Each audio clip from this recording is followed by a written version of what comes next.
World media times news channel देख रहे आप सभी दर्शकों का बहुत बहुत स्वागत है। मैं हूं रमनदीप कौर।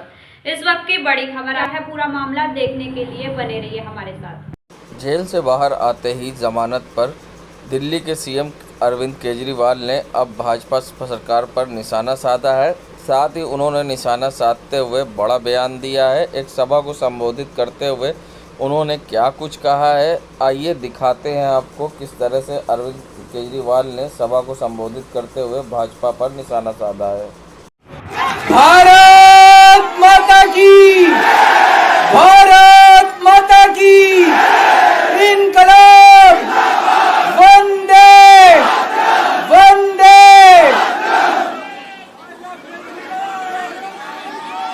आप सब लोगों का तहे दिल से बहुत बहुत शुक्रिया।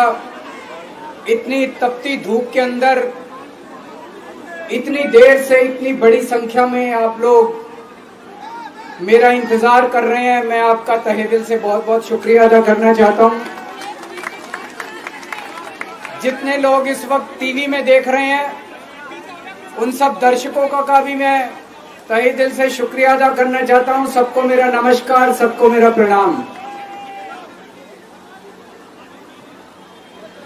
दोस्तों, सीधा जेल से मैं आप लोगों के बीच में आ रहा हूं। आपके बीच में आके बहुत अच्छा लग रहा है। 50 दिन के बाद अभी अभी मैं, मेरी पत्नी, भगवंत मान साहब, हम लोग कनॉट प्लेस में हनुमान मंदिर में गए थे। हनुमान जी का आशीर्वाद लिया, उनके दर्शन किए। फिर शिव जी के मंदिर गए, शनि जी महाराज के पास गए, उनका सबका आशीर्वाद लिया। बजरंगबली की खूब कृपा है हमारे ऊपर, हमारी पार्टी के ऊपर, देशवासियों के ऊपर। उन्हीं की कृपा से आज अचानक मैं आप लोगों के बीच में हूं। नहीं तो किसी को उम्मीद नहीं थी कि चुनाव के बीच में मैं जेल से बाहर आ जाऊंगा, लेकिन ऊपर बजरंगबली की कृपा है, हनुमान जी की कृपा है हम लोगों के ऊपर, और चमत्कार हुआ और आज मैं आप लोगों के बीच में हूं। दोस्तों, हमारी आम आदमी पार्टी एक छोटी सी पार्टी है, 2 राज्यों के अंदर है, अभी 10 साल पुरानी पार्टी है। हमारी पार्टी को कुचलने में, खत्म करने में प्रधानमंत्री जी ने कोई कसर नहीं छोड़ी। एक साथ हमारी पार्टी के 4 टॉप के नेता जेल भेज दिए एक साथ। अरविंद केजरीवाल, मनीष सिसोदिया, संजय सिंह, सतिंदर जैन। बड़ी बड़ी पार्टियों के अगर 4 टॉप के नेता जेल चले जाएं, पार्टी खत्म हो जाती है। आम आदमी पार्टी के 4 टॉप के नेता इन्होंने जेल भेज दिया। उन्होंने सोचा कि पार्टी खत्म हो जाएगी, लेकिन ये पार्टी नहीं है, ये एक सोच है। जितना ये खत्म करना चाहते हैं उतना ये बढ़ती जाती है, उतना ये बढ़ती जाती है। ये क्रश करना चाहते हैं प्रधानमंत्री जी आम आदमी पार्टी को। जो लोग मोदी जी से मिलने जाते हैं, वो कई लोग हमें भी जानते हैं, वो बाहर आके हमें बताते हैं कि आपके बारे में सबसे पहले मोदी जी से जो भी मिलने जाता है, सबसे पहले वो केजरीवाल की और आम आदमी पार्टी की 10 से 15 मिनट बात करते हैं। उनको कहते हैं कि आने वाले समय के अंदर आम आदमी पार्टी ही देश को भविष्य देने वाली है। वो खुद भी मानते हैं। इसीलिए वो चाहते हैं कि आज ही आम आदमी पार्टी को बढ़ने से रोका जाए, इनको कुचल दिया जाए। ये तानाशाही है। अगर उनको लगता है कि आम आदमी पार्टी आने वाले समय में बीजेपी को चैलेंज देने वाली है, आप अच्छे काम करो, आप देश को भविष्य दो। आज आपकी सरकार है केंद्र के अंदर, आप देश के लिए काम करोगे, आम आदमी पार्टी को कोई पूछेगा ही नहीं। लेकिन आप कुछ काम नहीं करो और आम आदमी पार्टी को कुचल दो, ये जनतंत्र नहीं है, ये इस देश की जनता पसंद नहीं करती। इन्होंने आम आदमी पार्टी को कुचलने में कोई कसर नहीं छोड़ी। छोटे से लोग हैं हम लोग, छोटी सी पार्टी है। 75 साल के अंदर इस कदर किसी पार्टी को और उसके नेताओं को प्रताड़ित नहीं किया गया जिस तरह से प्रधानमंत्री मोदी जी ने आम आदमी पार्टी को प्रताड़ित करने की कोशिश की है। मेरे को इन्होंने जेल भेज दिया। प्रधानमंत्री जी कह रहे हैं मैं भ्रष्टाचार से लड़ रहा हूं। देश के सबसे बड़े चोर, उचक्के और डकैतों को उन्होंने अपनी पार्टी में शामिल कर लिया। जिन लोगों को 10 दिन पहले मोदी जी कहते थे 70,000 करोड़ का इसने घोटाला कर दिया, थोड़े दिन के बाद उसी आदमी को अपनी पार्टी में शामिल करके किसी को डिप्टी सीएम बना देते हैं, किसी को मंत्री बना देते हैं और उनके सारे ईडी और सीबीआई के मामले खत्म कर देते हैं और कहते हैं मैं भ्रष्टाचार से लड़ रहा हूं। मैं मोदी जी को कहना चाहता हूं, भ्रष्टाचार से अगर लड़ाई लड़नी है तो केजरीवाल से सीखो। प्रधानमंत्री जी, भ्रष्टाचार के खिलाफ लड़ाई केजरीवाल ने लड़ी है। 2015 में जब दिल्ली में हमारी सरकार बनी थी, हमारे एक मंत्री का एक ऑडियो मेरे पास किसी ने व्हाट्सएप कर दिया। उस ऑडियो में मेरा मंत्री किसी दुकान वाले से 5 लाख रुपए मांग रहा था। किसी मीडिया वाले को नहीं पता था, विपक्ष को नहीं पता था। आप लोगों को याद होगा, मैंने अपने खुद मंत्री को सीबीआई के हवाले कर दिया, जेल भेज दिया था अपने मंत्री को। ये होती है भ्रष्टाचार के खिलाफ लड़ाई। पंजाब के अंदर मेरा एक मंत्री भ्रष्टाचार में, मेरे को पता चला कि वो पैसे मांग रहा है। वहां पे मान साहब ने उसको, किसी को भी, विपक्ष को नहीं पता था, मीडिया को नहीं पता था, हमने अपने मंत्री को उठा के जेल में भेज दिया। तुम देश के सारे चोर उचक्के डकैतों को अपनी पार्टी में शामिल कर लो और केजरीवाल को जेल भेज दो और कहो मैं भ्रष्टाचार के खिलाफ लड़ रहा हूं। तो आप भ्रष्टाचार के खिलाफ नहीं लड़ रहे प्रधानमंत्री जी। आप देशवासियों को बेवकूफ मत समझो। देश बच्चे बच्चे की जुबान के ऊपर हो रहा है कि सारे चोर उचक्कों को अपनी पार्टी में शामिल करके और ईडी और सीबीआई के सारे केस उनके रफा दफा कर दो। केजरीवाल को क्यों गिरफ्तार किया? केजरीवाल को गिरफ्तार करके उन्होंने एक मैसेज दिया है सारे देश को कि अगर मैं केजरीवाल को गिरफ्तार कर सकता हूं तो किसी को भी गिरफ्तार कर सकता हूं। कोई केस नहीं होगा, कोई मामला नहीं होगा, तब भी मैं तुमको गिरफ्तार कर सकता हूं। एक बेहद खतरनाक मिशन चालू किया हुआ है प्रधानमंत्री जी ने, बहुत ही खतरनाक। देशवासियों को यह समझने की, अब जब मैं बोलने जा रहा हूं, समझने की जरूरत है। उस मिशन का नाम है वन नेशन वन लीडर। देश के सारे नेताओं को खत्म करना चाहते हैं मोदी जी और इसको 2 स्तर के ऊपर इस मिशन को चला रहे हैं। जितने विपक्ष के नेता हैं उनको जेल भेजेंगे और जितने बीजेपी के नेता हैं उनको सबको निपटा देंगे, उनकी राजनीति खत्म करते जाएंगे, उनको सबको निपटाते जाएंगे। विपक्ष के अंदर आज इन्होंने मनीष सिसोदिया को जेल भेज दिया, संजय सिंह को जेल भेज दिया, सत्येंद्र जैन को जेल भेज दिया, केजरीवाल को जेल भेज दिया, हेमंत सोरेन को जेल भेज दिया, ममता दीदी के कई मंत्रियों को जेल भेज दिया, स्टालिन के कई मंत्रियों को जेल भेज दिया, केरला के सीएम के पीछे पड़े हैं। अगर ये चुनाव जीत गए, मेरे से लिखवा लो एफिडेविट के ऊपर, थोड़े दिन के बाद ममता दीदी जेल में होंगी, तेजस्वी यादव जेल में होगा, स्टालिन साहब जेल के अंदर होंगे, पिनरई विजयन जेल के अंदर होंगे, उद्धव ठाकरे जेल के अंदर होंगे, जितने विपक्ष के नेता ये सारे जेल के अंदर होंगे। अगर ये चुनाव जीत गए, इन्होंने बीजेपी का एक नेता नहीं छोड़ा। आडवाणी जी की राजनीति खत्म कर दी इन्होंने, मुरली मनोहर जोशी की राजनीति खत्म कर दी, सुमित्रा महाजन की, शिवराज सिंह चौहान जिसने मध्य प्रदेश का चुनाव जीत के दिया इन लोगों ने, शिवराज सिंह चौहान ने उसको मुख्यमंत्री नहीं बनाया, उसकी राजनीति खत्म कर दी। वसुंधरा राजे की राजनीति खत्म कर दी इन्होंने, खट्टर साहब की राजनीति खत्म कर दी, डॉक्टर रमन सिंह की राजनीति खत्म कर दी। अब अगला किसका नंबर है? योगी आदित्यनाथ। अगर ये चुनाव जीत गए, मेरे से लिखवा लो, 2 महीने के अंदर उत्तर प्रदेश का मुख्यमंत्री बदल देंगे।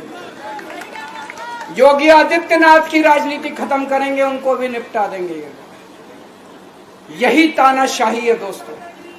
वन नेशन वन लीडर ये चाहते हैं, एक ही तानाशाह इस देश के अंदर बचेगा, एक ही तानाशाह इस देश के अंदर बचेगा। हमारा देश बहुत महान है, 4000 5000 साल पुराना हमारा देश है। इसके पहले पिछले 4000 साल में कई मौके आए जब इस देश के ऊपर तानाशाहों ने कब्जा करने की कोशिश की, लेकिन हमारे देश के लोगों ने उन तानाशाहों का तख्ता उखाड़ के फेंक दिया। जब जब हमारे देश में ऐसा मौका आया कि तानाशाह ने हमारे देश के ऊपर कब्जा करने की कोशिश की, इस देश की जनता ने उसका तख्ता उखाड़ के फेंक दिया। आज एक तानाशाह इस देश से जनतंत्र खत्म करना चाहता है, आज एक तानाशाह इस देश से लोकशाही खत्म करना चाहता है। मैं पूरे तन मन धन से लड़ रहा हूं, संघर्ष कर रहा हूं उस तानाशाह के खिलाफ। 140 करोड़ लोगों का साथ चाहता हूं मैं। मेरे अकेले के करने से नहीं होगा। 140 आज मैं आप लोगों से भीख मांगने के लिए आया हूं, 140 करोड़ लोगों से, 140 करोड़ लोगों से भीख मांगने के लिए आया हूं। मेरे देश को बचा लो, मेरे भारतवर्ष को बचा लो, मेरा भारत बहुत महान है। इस तानाशाही से बचा लो मेरे दोस्त, मेरे देश को।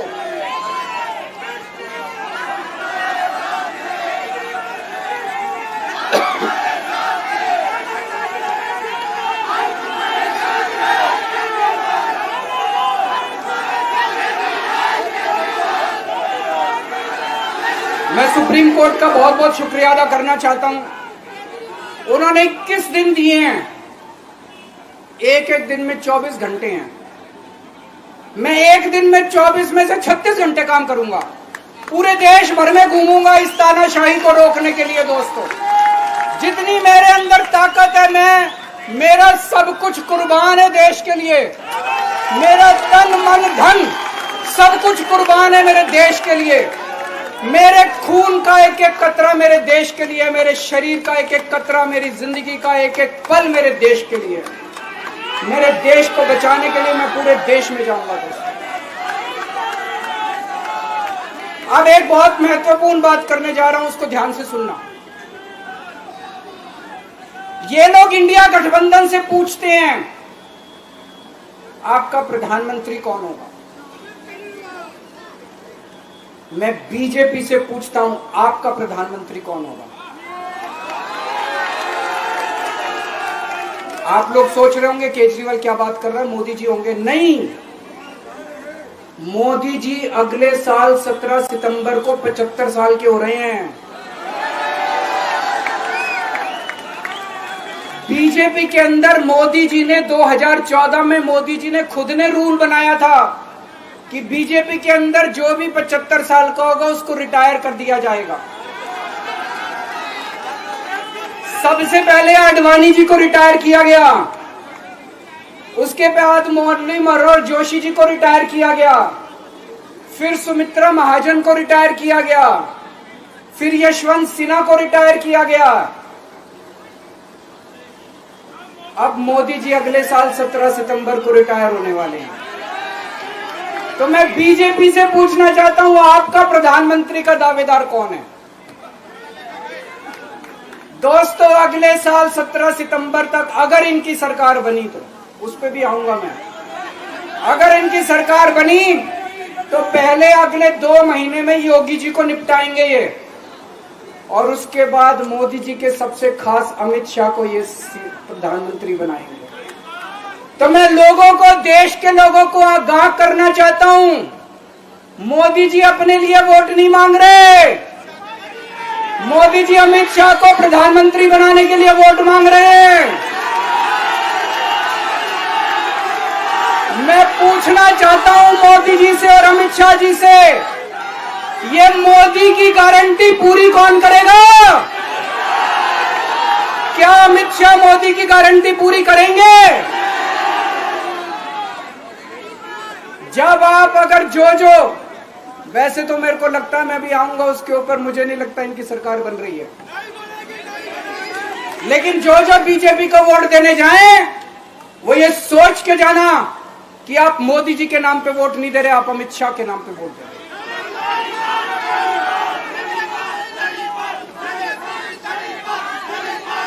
अब एक खुशखबरी है आप लोगों के लिए, अब एक खुशखबरी है, सबको बता देना जो मैंने बातें कही है बड़ी सोच समझ के कही है। वहां बैठ के यही सोच रहा था 50 दिन से।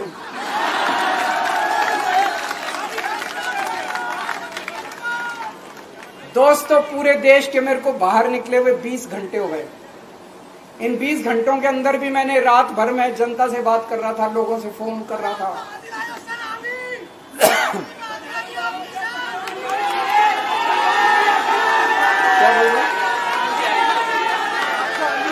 रात को आंधी आई थी,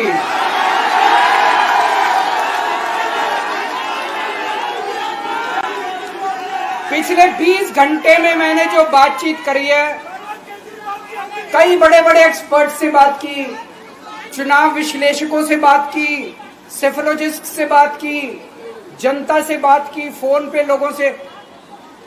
मेरा अपना आकलन है कि 4 जून के बाद इनकी सरकार नहीं बन रही, मोदी सरकार नहीं बन रही।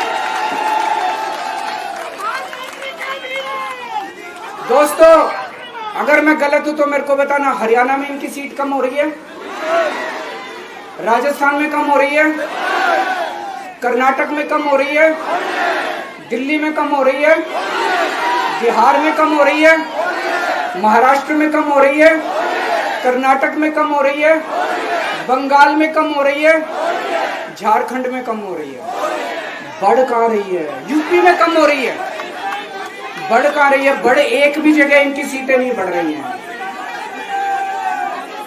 मेरा अपना मानना है, और सट्टा बाजार में भी जो चल रहा है, इनकी 220 से 230 के बीच में सीट आ रही है, उससे ज्यादा सीट नहीं आ रही।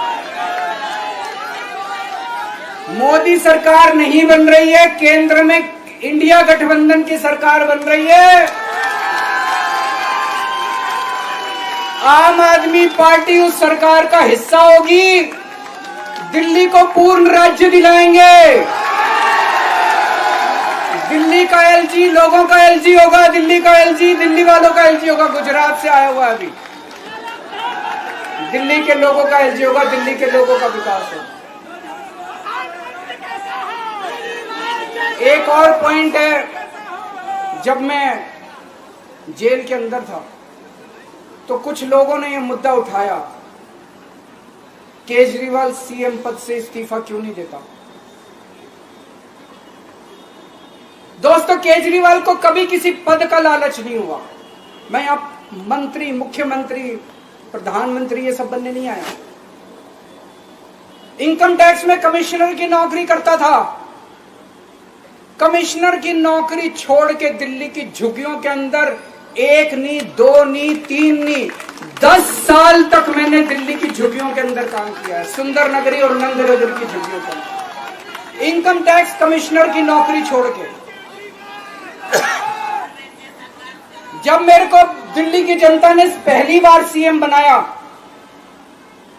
असूलों के ऊपर 49 दिन के अंदर सीएम पद से इस्तीफा दे दिया था। एक चपरासी की नौकरी कोई नहीं छोड़ता।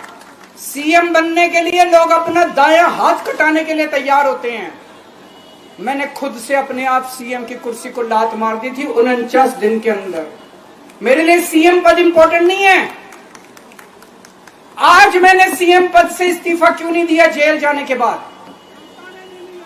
दोस्तों पिछले 75 साल में भारतवर्ष में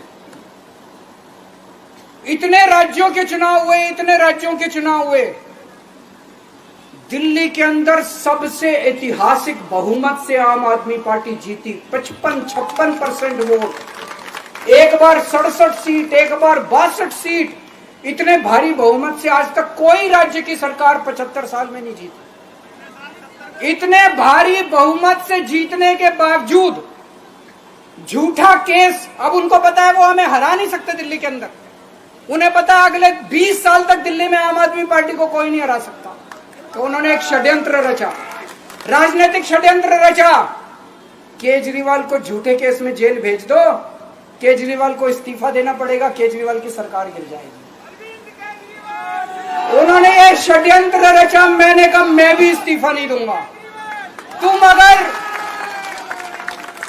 तुम अगर जनतंत्र को जेल में कैद करोगे तो जनतंत्र जेल से चला के दिखाएंगे, दोस्त सरकार भी जेल से चला के दिखाएंगे। कतई इस्तीफा, तुम्हारे ट्रैप में फंसने वाले नहीं हम। ये अगर हेमंत सोरेन साहब को भी इस्तीफा नहीं देना चाहिए था, जेल से सरकार चलानी चाहिए। अगर हमने इस्तीफा दे दिया, ये तो बड़ा अच्छा इनके लिए।